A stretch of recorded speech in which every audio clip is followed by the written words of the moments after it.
Et si Bruno Le Maire préparait son grand retour au centre de l'échiquier politique en osant dire tout haut ce que beaucoup pensent tout bas? Bonjour à tous et bienvenue dans ce nouvel épisode d'APE Éclair.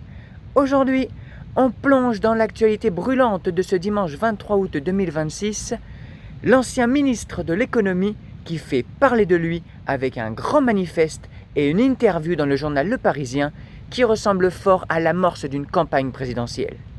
Alors, simple coup de com' ou vraie tentative de rabattre les cartes? On analyse tout ça ensemble, sans filtre et au calme. Bruno Le Maire, vous vous souvenez de lui forcément. 7 ans passés à gérer le nerf de la guerre, à encaisser les crises, du Covid à l'inflation, en passant par les turbulences des comptes publics. Aujourd'hui, il revient sur le devant de la scène avec un manifeste d'une 60aine de pages intitulé « Pour une autre France ». Franchement, comment interpréter ce timing? Est-ce une manière habile de purger son passif ou bien un vrai projet de fond pour les mois à venir? Dans son interview au Parisien, il l'affirme, il n'a renoncé à aucune ambition. Mais il commence surtout par pointer du doigt une forme d'impuissance politique. Il critique un système institutionnel et économique qu'il juge totalement bloqué, englué dans des procédures interminables. Et là, on peut se poser la question. A-t-il totalement tort quand il dit que l'État s'est transformé en une machine lourde qui n'arrive plus à décider rapidement? Est-ce que notre modèle social est vraiment à bout de souffle comme il le martèle? Pour comprendre où il veut en venir, il faut étudier ses propositions en détail. Bruno Le Maire pose trois grands axes très clairs. L'autorité, la prospérité et la souveraineté. Sur l'autorité, il propose un recentrage radical. Pour lui, l'État doit s'occuper du régalien, c'est-à-dire de la sécurité, de la santé et de l'éducation, et déléguer tout le reste. Un État qui fait moins, mais le fait mieux. Mais est-ce crédible quand on sait à quel point les Français sont attachés à la protection sociale? Comment réagir face à cette vision beaucoup plus libérale? Sur la prospérité, les propositions décoiffent. Il évoque ouvertement une hausse de la TVA de 2 à 3 points pour alléger les charges salariales et augmenter le salaire net. Il cible également la dépense publique en suggérant de désindexer les pensions de retraite et les aides sociales de l'inflation. Mais est-ce que vous imaginez un seul instant la réaction de l'opinion publique en entendant ça?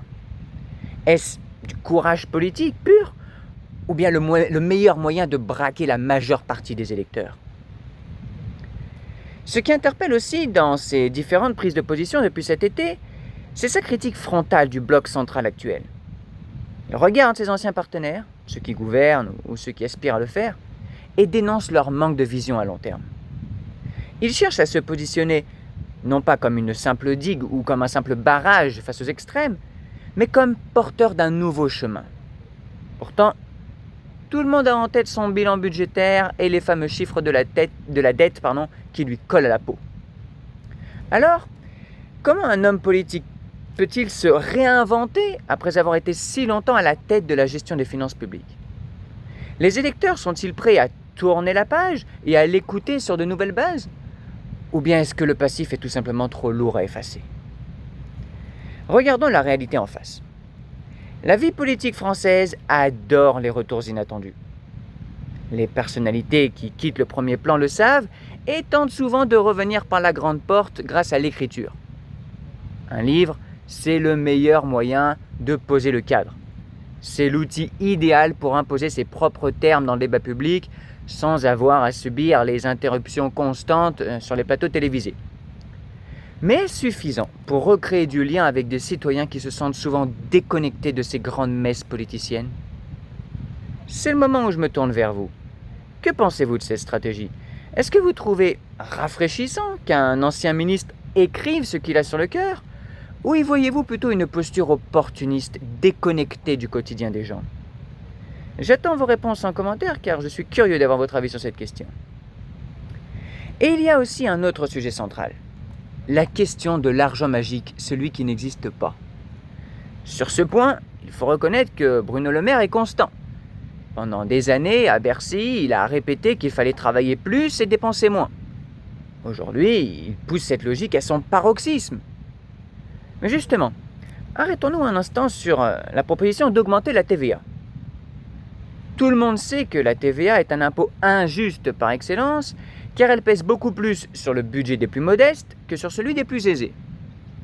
Alors, proposer de l'augmenter pour réduire les prélèvements sur le travail et doper le salaire net des salariés, est-ce vraiment tenable sur le plan social ? Comment expliquer aux ménages qui galèrent déjà à boucler les fins de mois que l'augmentation de leurs achats du quotidien est en réalité une bonne nouvelle pour leur pouvoir d'achat ? Ne risque-t-on pas de provoquer une explosion de la colère sociale ? Est-ce que le remède proposé ne risque pas d'être pire que le mal ? Ce sont des questions cruciales et il n'y a pas de réponse simple. Abordons maintenant le troisième pilier, la souveraineté. C'est un mot qu'on entend à toutes les sauces aujourd'hui, et pour Bruno Le Maire, le destin de la France et celui de l'Europe ne font plus qu'un. Il plaide pour une fédération d'États-nations resserrée à 6 pays, la France, l'Allemagne, l'Italie, l'Espagne, la Pologne et les Pays-Bas. Et cette fédération d'États-nations mettrait ses ressources en commun et disposerait d'un certain poids politique pour imposer ses vues à l'UE. Mais c'est un positionnement crédible quand on a passé de longues années au cœur du gouvernement français à négocier les règles européennes et nationales actuelles. Peut-on changer de logiciel du jour au lendemain ? C'est la contradiction de cette démarche. Le renouveau incarné par un visage bien connu de tous les Français. Ou comment faire du neuf avec du vieux. C'est un défi immense auquel il fait face. Au fond, ce manifeste et ses prises de position posent une question vertigineuse sur notre démocratie. Est-ce qu'on écoute encore les idées sur le fond, ou est-ce qu'on est bloqué par le rejet des personnalités qui les portent ? Prenez le temps d'y réfléchir. Qu'est-ce qui pèse le plus lourd aujourd'hui dans votre décision de citoyen ? Le bilan du passé ou la promesse d'un nouveau système ? Dites-moi tout dans les commentaires pour qu'on en discute tranquillement. N'oubliez pas de vous abonner pour ne rien manquer des prochaines analyses. Et d'ici là, restez curieux.